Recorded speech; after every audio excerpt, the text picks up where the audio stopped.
siang semuanya. Hari ini kita akan belajar tentang indeks harga dan inflasi. Nah, sebelum kita masuk, Kak Mutia mau memperkenalkan diri nih. Mungkin ada beberapa yang baru melihat atau kok nggak familiar gitu. Oke. Perkenalkan, nama Kakak Mutiara. Kalian bisa panggil Kak Mutia saja. Oke, kita lanjut ya. Apa sih yang kita pelajari hari ini? Yang kita pelajari hari ini adalah indeks harga. Ya betul, tentunya indeks harga. Tapi submaterinya ada pengertiannya apa, tujuannya apa. Terus juga kita akan mencari perhitungan. Bagaimana sih mencari perhitungan indeks suatu harga. Dan terakhir kita akan belajar tentang laju inflasi. Nah, yang pertama kita belajar tentang pengertian dulu nih. Apa sih indeks harga? Indeks harga itu dibagi menjadi dua. Ada angka indeks aja dan ada angka indeks harga. Nah, indeks harga itu adalah statistik. Artinya apa kalau statistik? Ada datanya yang menunjukkan suatu variabel. Variabelnya itu adalah nilai yang dapat diubah. Lah, emang bisa diubah suatu nilai? Bisa dong. Kalau kita baca tentang pasar ya, harga pasar, kita ada yang namanya tawar menawar. Nah, kesepakatan itulah yang akan didapatkan ketika kita membayarkan pembelian itu.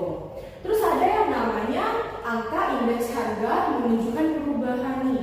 Angka indeks harga yang menunjukkan perubahan itu harga barang dari waktu ke waktu. Karena harga barang misalnya 1 kilo ayam pada hari ini itu 30.000. Bisa jadi minggu depan harganya udah naik 35.000 atau mungkin bisa turun juga. Nah, jadi angka indeks harga yang menunjukkan perubahan harga barang dari waktu ke waktu. Jadi nggak tetap. Semuanya bisa berubah berdasarkan ketersediaan atau adanya kelangkaan dan lain sebagainya.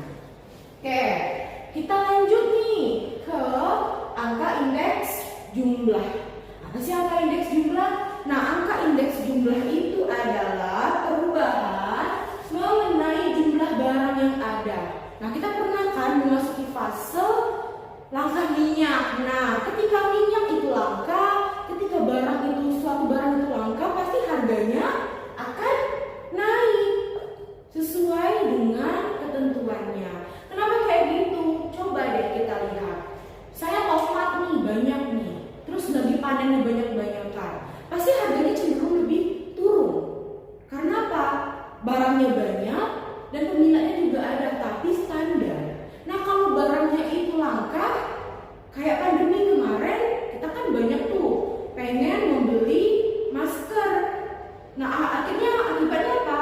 Harganya melonjak naik. Nah, itu dari angka indeks jumlah, berdasarkan jumlahnya. Jumlah bisa mempengaruhi harganya. Itu disebut kelangkaan. Oke? Kita lanjut ke angka indeks berdasarkan nilai. Hal itu berdasarkan mengetahui nilai dan mengenai barang-barangnya. Nah, maksudnya gimana sih? Gitu. Nah, artinya kuantitas dan kualitas barang tersebut mempengaruhi nilai. Contohnya, kursi biasa harganya normal nih, sesuai fungsi. Tapi ada namanya kursi yang dikasih estetika, kursi antik. Nah, hal-hal itu adalah angka indeks nilai yang mengetahui nilai mengenai barangnya. Oke.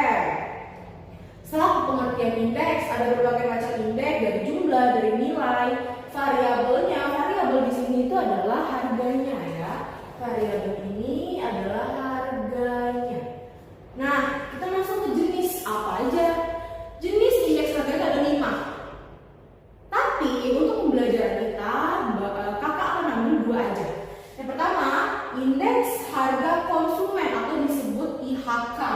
Nih, dia adalah perubahan harga beli dari konsumen. Ya, dari namanya aja udah indeks harga konsumen. Jadi, perubahan harganya itu tergantung oleh si pembeli atau si konsumennya. Nah, yang kedua, ada indeks harga produsen. Kalau produsen pasti tahu kan, si penjual atau si yang mengelola bahannya. Nah, produsen itu ada 2 jenis ya. Ada yang reseller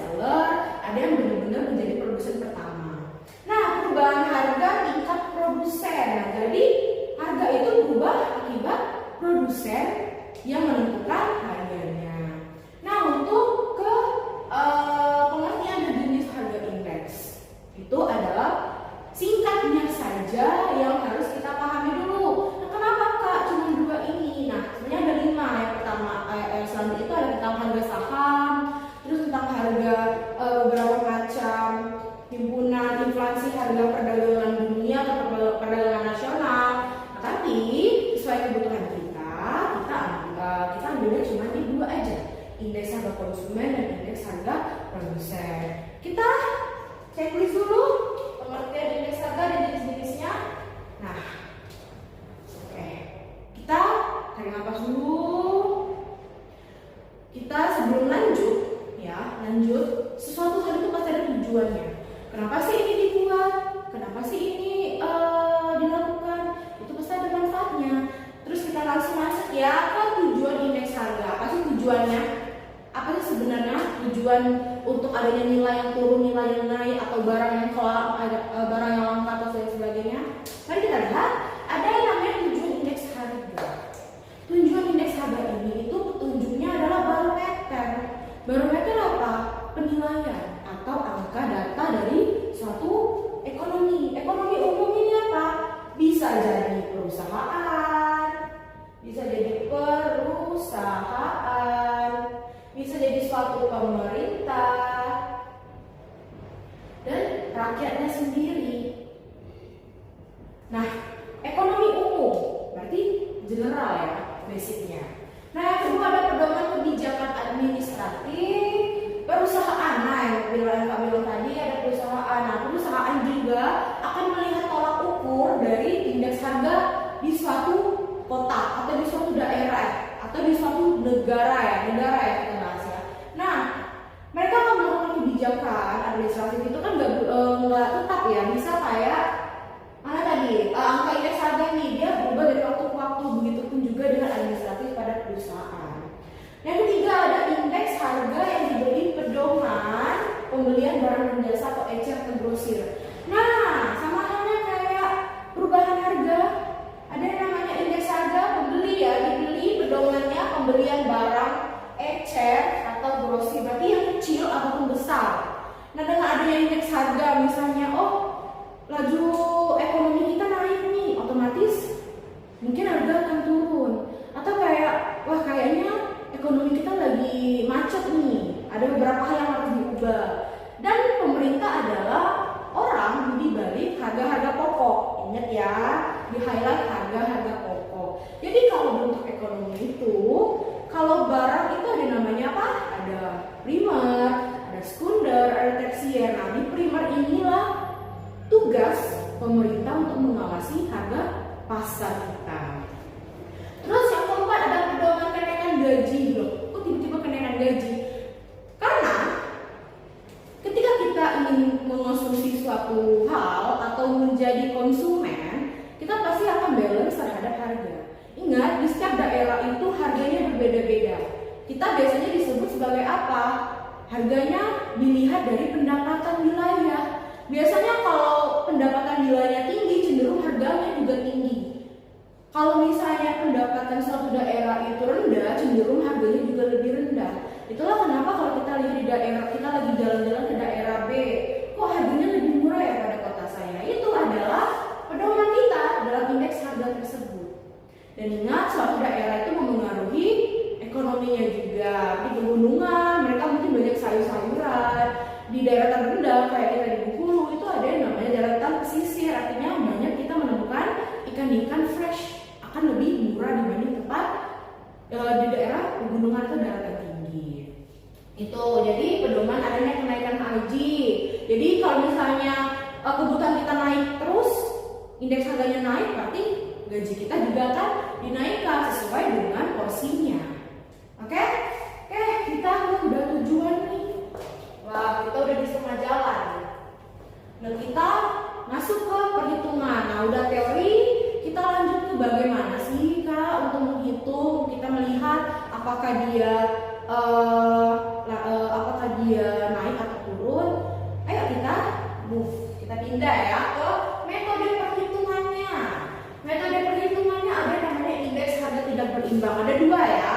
Kakak ambil satu dulu supaya jelas. Yang pertama ada indeks harga tidak berimbang atau agregatif.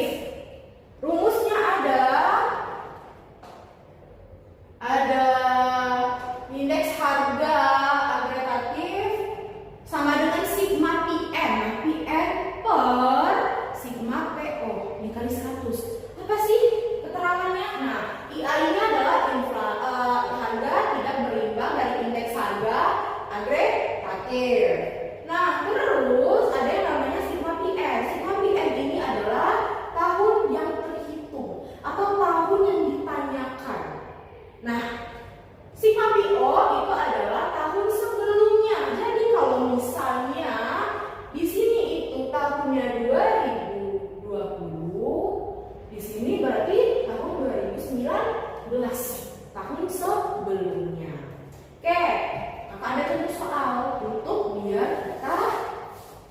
mengerjakannya. Nah, soalnya tentang kita lanjutkan. Nah, contoh soal. Soalnya adalah berdasarkan data pada tabel di atas. Maka angka indeks harga di tahun 2020 dengan tahun dasar atau tahun sebelumnya di tahun 2019 itu adalah berapa? Nah, ingat itu ada tabel, ada berbagai macam nama dan ada 2 tahun. Kita tulis dulu nih rumusnya apa. Kita lanjut ya ke sebelah kanan. Nih. Soalnya kita buat dulu nih, mungkin diketahuinya apa aja sih? Diketahuinya ada sigma PN. Berapa sigma PN-nya? Oh, udah ada tuh kan. PN adalah, berarti ini adalah PN tahun yang terhitung. PO adalah tahun sebelumnya. Nah, udah ada. PN-nya di 2300. Dapat dari mana, Kak? 2300. Ini. Kalian jumlahkan semuanya. Nih, ini juga dijumlahkan. Hasilnya 2200. Kita hitung dulu atau langsung kita hitung dulu aja. Oke. 2200 ditambah 300 adalah 500. 500 tambah 500 1000. 1000 tambah 1000 2000 dan 2000 tambah 200 2200. Betul kan? Oke. Kita uji lagi yang 2020. Betul nggak hitungannya? 300 ditambah 350 650 tambah 500 1150 ditambah lagi 850 berarti 1000 900 apa? 2000 kan tadi 1150 ditambah 850 berarti 2000 ditambah 300 berarti 2300. Oke?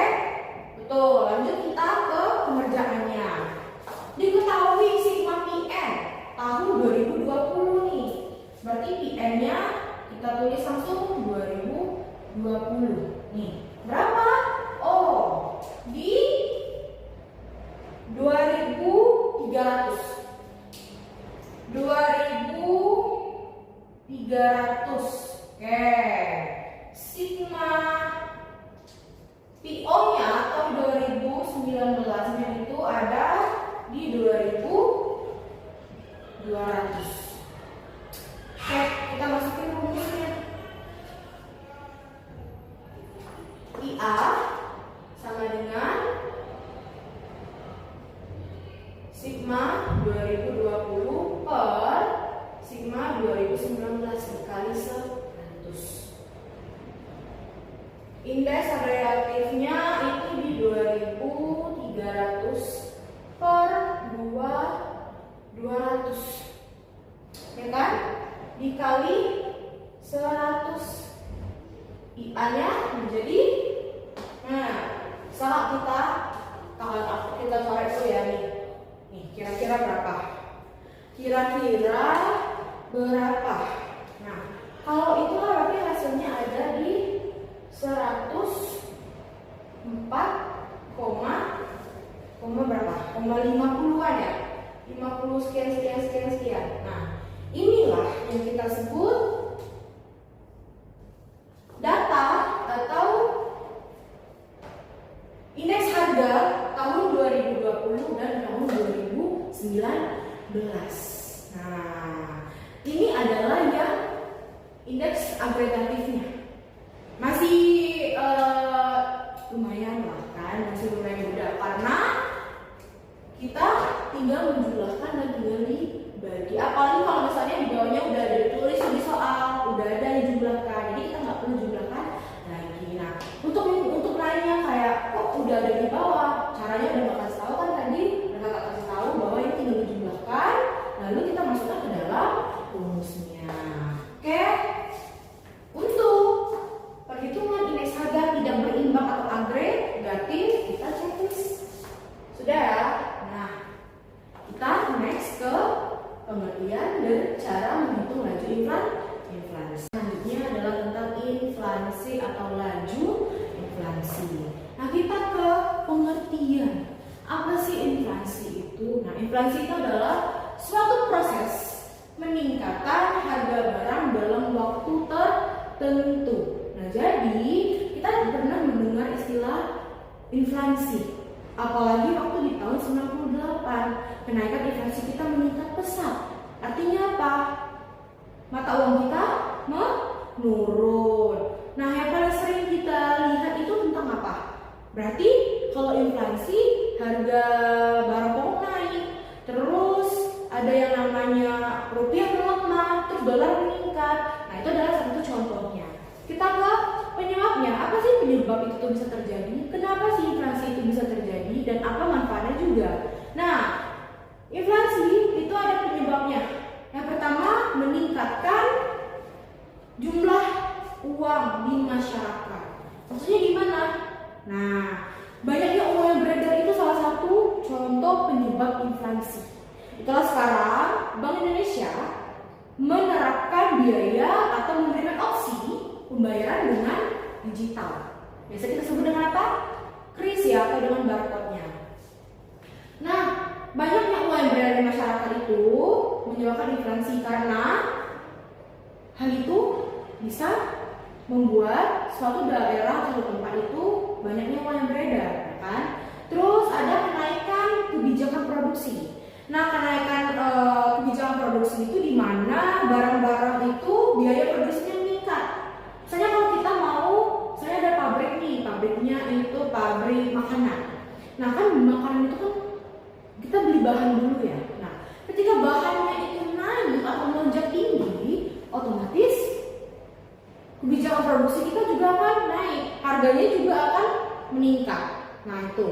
Terus ada ketiga, kenaikan permintaan. Nah, permintaan penawaran tadi tadi kakak jelasin soal kalau misalnya permintaannya banyak, tapi penawaran yang dikasihkan oleh produsen itu sedikit, otomatis harganya melonjak naik dan kita masuk ke keadaan kelangkaan barang. Nah, hal itu juga adalah penyebab terjadinya inflasi.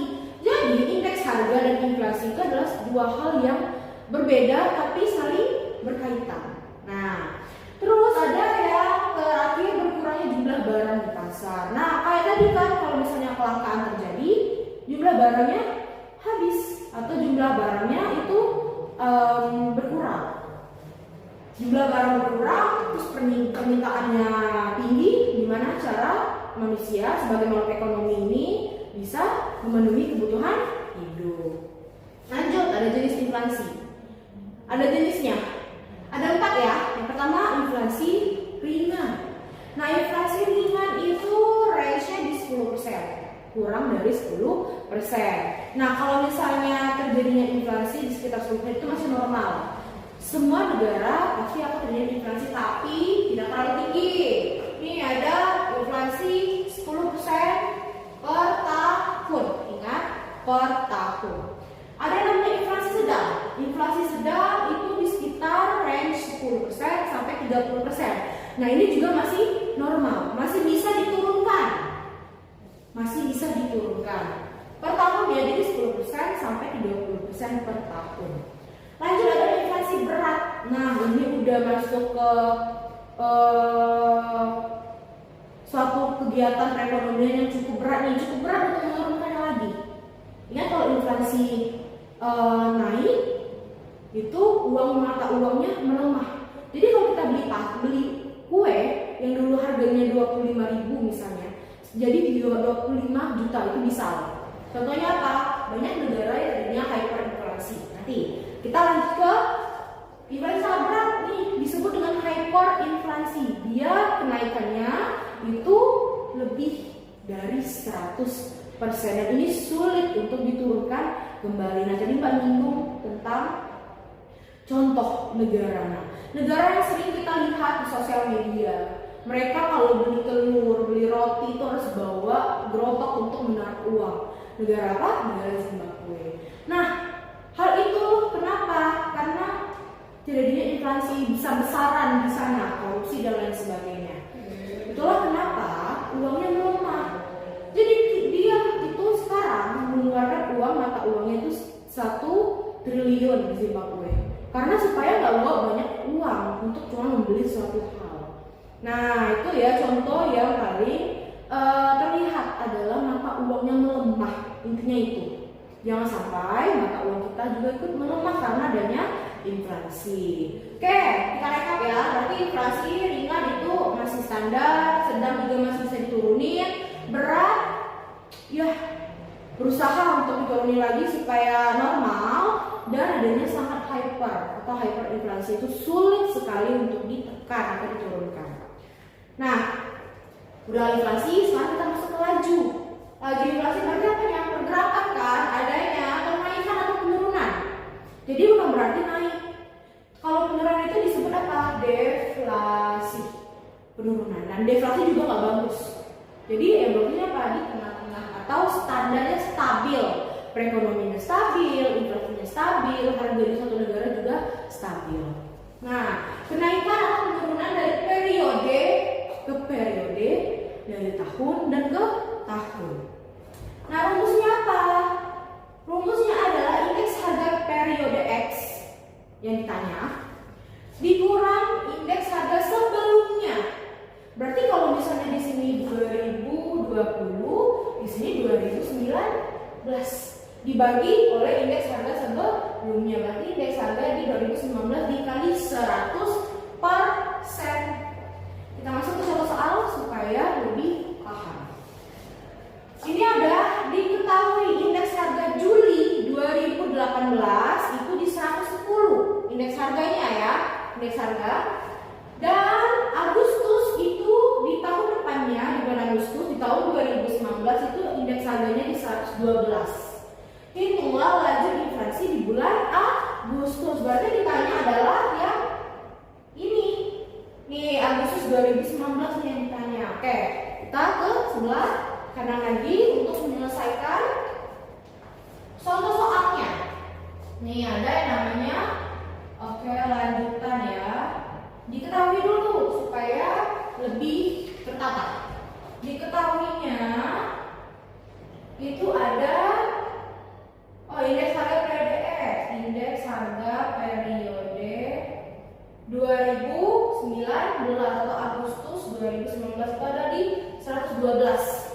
Terus indeks harga periode Juli 2018 itu ada di 110. Tinggal kita masukin rumusnya. Rumusnya tadi yang kita pindahkan ke sini. Nih, kita langsung aja. Ya kan, karena kalau kecil juga rumusnya. Terus ada yang namanya indeks harga periode X itu di 2000 supaya kelihatan. Nih, indeks harga periode 2020 2019 ya, ada di 112 dibagi. Nah, berarti laju inflasinya itu IH Agustus ya dikurang IH Juli dibagi IH Juli dikali 100%. Laju inflasinya 112 dikurang 110, ya kan? Dikurang 110 juga. Dikali 100%. Nah, dikali 100%. Lanjut, LI sama dengan 2/110 dikali 100%. Nih, ada di angka. Kalau untuk kita sini LI sama dengan 2/110 dikali 100% itu ada, langsung aja, berarti di 0,082 ya. Nah, dikali 100%. Dikali 100%. Nah, ingat di sini jangan dikali 100% langsung. Karena kita pengen mendapatkan hasilnya itu persenan. Jadi yang kita kalikan itu cuma 0,082 dikali 100. Ya kan? Persennya nggak usah dipakai, jadi tinggal 0,82 dikali 100 itu ada di salah. LI-nya ada di 0,182. 0,182 dikali 100 itu di 1,82. Nah, persennya turun. Jadi nggak langsung dikalikan 100%, tapi dikali 100, persennya baru diturunkan. Nah, supaya mendapatkan presentasi. Karena kalau indeks harga kita butuhnya sesuai ya, kayak nggak ada persennya. Tapi kalau misalnya laju inflasi, kita butuh berapa persen kenaikan. Nah, kalau kita menemui dia di 1,8%, ini masuk ke kategori apa? Nih, ada 4. Jadi 1,82% masuk ke kategori inflasi ringan. Nah, jadi pada periode di tahun 2018 ke 2019 itu kenaikan inflasinya hanya di 1,82%, dan itu masuk ke dalam kategori inflasi rendah atau ringan. Normal berarti, dan itu bagus. Oke, kita next ke dampak dan bagaimana mencegah atau mengatasinya. Oke, kita lanjut ke dampak inflasi. Setelah kita mencari cara menjadi laju inflasinya, kita ke dampaknya. Terjadinya inflasi itu ada beberapa dampaknya. Pertama, terhambatnya pertumbuhan ekonomi. Kenapa bisa terhambat? Karena berkurangnya jumlah investasi. Investasi itu kan menggunakan uang. Nah, kalau misalnya uang itu rendah atau presentasinya rendah atau menurun, rupiah menurun, pasti ikut dalam adanya investasi. Jadi perekonomian suatu negara itu nggak berjalan dengan semestinya. Yang kedua, ada pendapatan yang rendah. Nah, kalau misalnya pendapatan rendah, gimana kita mau membeli barang? Gimana kita untuk memenuhi kebutuhan hidup? Jadi inflasi menyebabkan pendapatan kita menjadi turun. Yang ketiga, ada pengangguran meningkat. Pasti ya, mungkin ada beberapa yang PHK besar-besaran karena nggak bisa memberi gaji. Terus ada beberapa perusahaan yang tutup dan fine itu karena adanya kenaikan inflasi yang nggak bisa diturunin dengan cepat. Yang terakhir, ada masyarakat cenderung mengumpulkan barang daripada uang. Karena gimana? Harga barang naik nih. Jadi otomatis orang-orang untuk menekan angka inflasi biasanya mereka berinvestment menggunakan barang. Jadi kalau awalnya itu dia beli barang harganya di 100.000 karena hyperinflasi, jadi dia harganya setara dengan 1 juta. Nah, jadi uang itu cenderung tidak diminati. Jadi barang adalah hal yang mereka beli dengan kebutuhan mereka. Jadi barang alangkah lebih baik atau lebih berharga dibanding nilai uang. Nah, ada yang namanya cara. Next,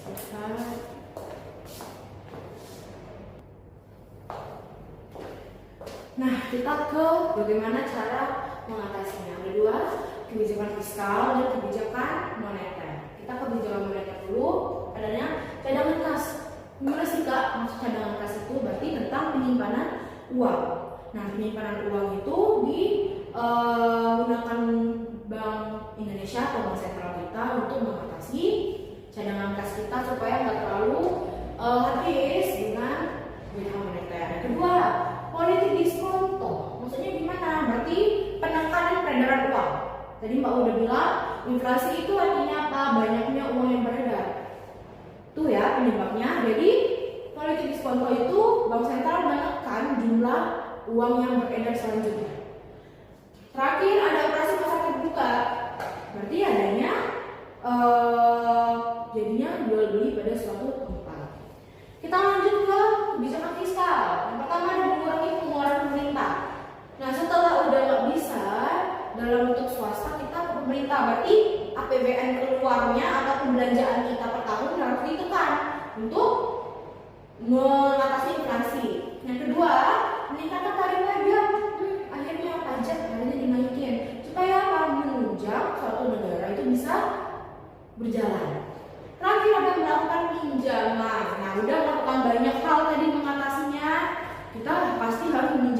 uang ke negara lain. Karena suatu negara harus bisa menghidupi rakyatnya paling tidak dengan keadaan subsidi atau beberapa kegiatan-kegiatan pemerintah. Nah, kita udah selesai nih di inflasi dan menghitung cara laju inflasinya. Nah, kita simpulkan bahwa indeks harga dan laju inflasi itu adalah salah satu dua hal yang menyatu atau dua hal yang saling bersinggungan. Indeks harga mengetahui tentang harganya naik atau turun, penawaran dan permintaannya, jumlah barangnya atau nilai. Kalau inflasi berarti kita lihat dasarnya dari mana? Dari si indeks harga tadi, sama kayak penghitungan laju. Kita harus tahu indeks harga dulu, naik atau turun, untuk bisa menghitung apakah negara kita periode A, periode B itu naik atau turun, atau inflasi ringan kah, sedang kah, berat, atau hyperinflasi. Nah, oke, gitu aja pelajaran atau pengajaran yang Kakak Mutia sampaikan kepada kalian. Semoga bermanfaat, dan jika ada yang masih ada yang bingung nih, boleh ditanyakan. Oke, terima kasih untuk kelas hari ini. Selamat siang semuanya. See you